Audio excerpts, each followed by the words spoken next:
Today we'll be taking a look at the comfort height version of the Mansfield Alto toilet. This one's drastically different from its standard height variants. It was introduced in 1993 and would be made up until 2004. By around then, they would port the third generation over to the comfort height models. The interesting thing about this toilet is that it's only available in comfort height, so that you only get this design in comfort height only, not standard height, which is very interesting. So this toilet is definitely different from its standard height models, but how does it compare? Let's find out! So the overall design of this toilet really isn't much different from other Altos. It's very, very plain, as you can tell. The trapway opening you can easily tell is based on the first generation Alto, which is super rare. It also has a siphon jet, as you can tell. So the tank parts are very simplistic for a Mansfield toilet like this. Usually you would have a ball cock fill valve, but it's a fluid master in this case. You got a handle that is attached to the dreaded Mansfield flush tower. Now I've only mentioned this in one review because I've only reviewed the third generation Alto, but I hate this flush tower. Whether it's on an older Mansfield Imperial or a new Alto, I hate it all the same. It's just a very inconsistent flush tower, and it only got worse as time went on. But overall, the tank parts are very simplistic for a Mansfield toilet, but not the biggest fan of them. Mainly the flush tower. Let's have a look at a flush.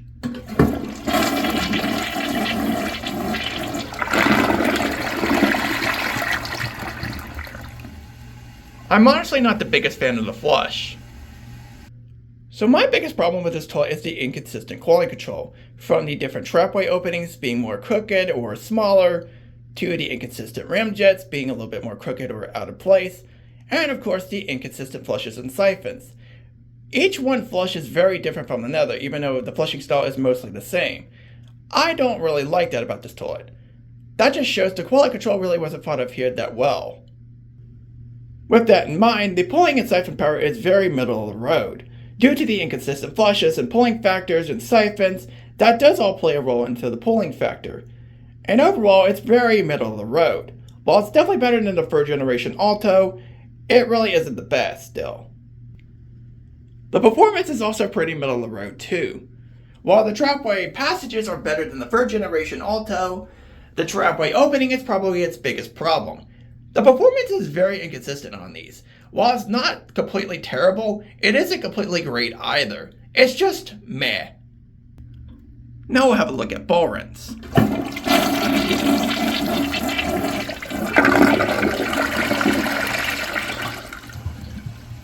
So while the ball rinse doesn't look that bad on paper, it really isn't the greatest.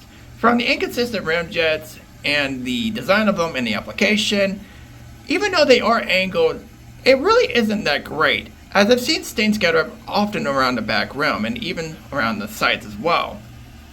And honestly, it looked like it wouldn't be that bad, but it really isn't that great, honestly. Here's another angle.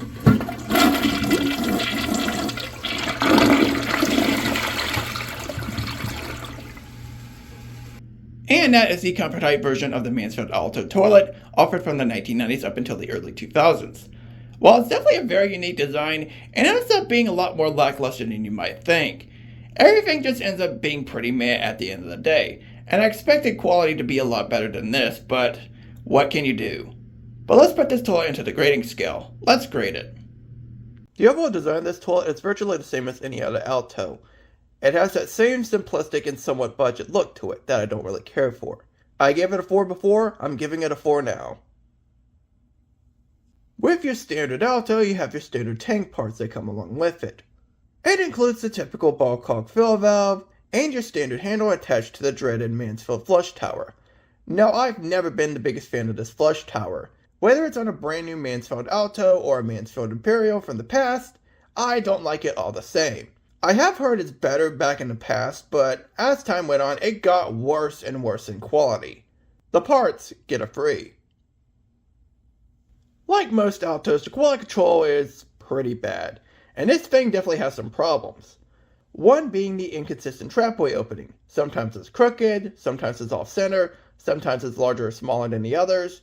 It's kind of a mess. Then you add in the fact that the rim jets are very inconsistent, especially the back rim. Then you add in the fact that the flushes and siphons are still somewhat inconsistent. While it's nowhere near as drastic as the third generation, You can definitely tell that it is slightly altered with every flush, even if the flushes are mostly the same. So overall, the quality control is still bad. I give it a 4. The trapway itself looks more competent until you get to the opening.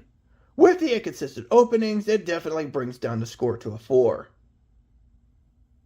I'm going to be brutally honest, the flush is nothing to write home about at all. While it is a lot more consistent compared to something like the 3rd generation Alto, it sometimes still has differences here or there. Overall, I give it a 5. The pulling and siphon power is also pretty middle of the road. It's better than the 3rd generation, but not by too much if you think about it. This all really depends on the length of the pulling and siphon towards the end. If it's way too short, of course it's going to leave some stuff behind. So I'm not the biggest fan of the pulling and siphon power. It ends up being a 5.